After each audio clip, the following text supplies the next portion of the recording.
एक है नफ्स अम्मारा, एक है नफ्स लवामा, एक है नफ्स मुतमइन्ना।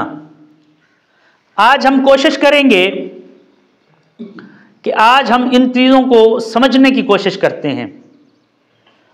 और सवाल यह भी पैदा होता है कि नफ्स के बारे में मालूमात लेना क्यों ज़रूरी है, क्योंकि जो तकवा की बुनियाद है ना, कि तकवा किस बिना पे आता है, उस बिना का नाम जो तकवा की बुनियाद है वो है नफ्स।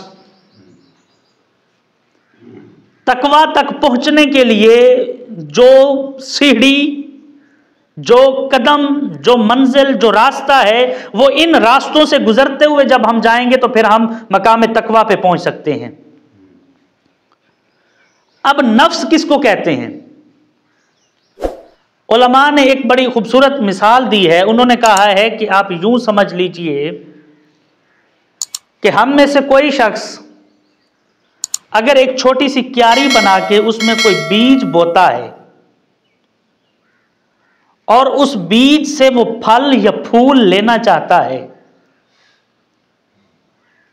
तो उस बीज के साथ जब उसको जमीन में बोते हैं और जब हम उसको ज़रूरियात, बाकी पानी और बाकी चीज़ें, और जब ज़मीन का माहौल और ऊपर से मौसम का माहौल उसको मिलता है, तो ये फितरत है कि ज़मीन अगर ज़रखेज़ होगी तो उसके साथ ज़रखेज़ी जड़ी बूटियाँ जन्म ले लेंगी। अगर जंगली ज़मीन होगी तो जंगली पौधे, जड़ी बूटियाँ उसके साथ जन्म ले लेंगी। तो फरमाया जो बुनियादी चीज़ है उसके साथ जो जड़ी बूटियां पैदा हो जाती हैं, और वो साथ पैदा होने वाली जड़ी बूटियां मौसम से मिलने वाली खुराक, पानी और खाद वगैरह से मिलने वाली खुराक, जो हमारा मेन पॉइंट है, जो मेन हमारा पौधा है, जो हमारा मेन बीज है, उस तक पहुंचने से पहले पहले उस खुराक को वो अपनी तरफ खींच लेती हैं।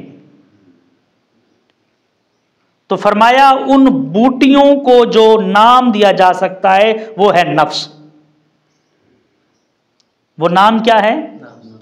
नफ्स।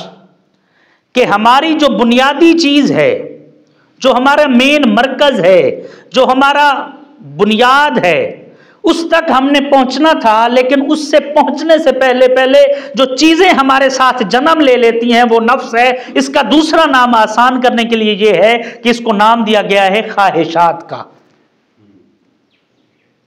मादियत परस्त हम लोग हैं। कहीं पे हमारे पास मकान की ख्वाहिश जन्म लेती है, कहीं पे दौलत और ज़र की ख्वाहिश जन्म लेती है, कहीं पे ओहदा और मनसब की ख्वाहिश जन्म लेती है, कहीं पे हमारे जहन में शोहरत जन्म ले लेती है, कहीं पे हमारे पास ढेर सारी चीजें, रिश्ते, कहीं पे ख्वाहिशात, कहीं पे शहवात, कहीं पे हम अयाशी, कहीं पे फहाशी, ये सारी चीजें जब जन्म लेती हैं तो ये नफ्स है।